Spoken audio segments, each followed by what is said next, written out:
Ya Allah, ampunilah segala dosaku ya Allah.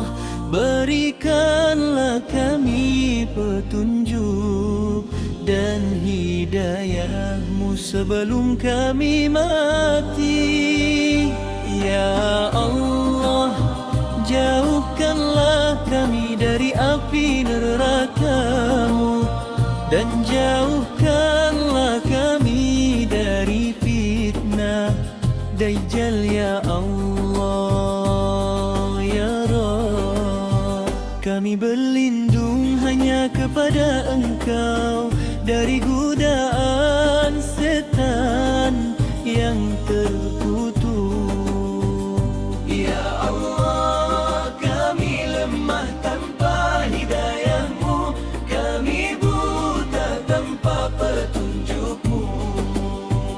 Ya Allah, jauhkanlah kami dari kemusyrikan dan kesyirikan. Ya Allah, ampunilah segala dosaku ya Allah. Berikanlah kami petunjuk dan hidayah-Mu sebelum kami mati. Ya Allah, jauhkanlah kami dari api neraka-Mu dan jauhkanlah kami dari fitnah Dajjal ya Allah ya Allah. Kami berlindung hanya kepada Engkau dari godaan setan yang terkutuk. Ya Allah, kami lemah tanpa hidayah-Mu, kami buta tanpa petunjuk-Mu.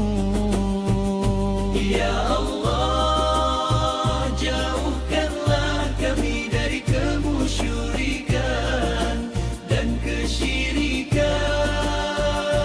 Ya Allah, ampunilah segala dosaku ya Allah. Berikanlah kami petunjuk dan hidayah-Mu sebelum kami mati.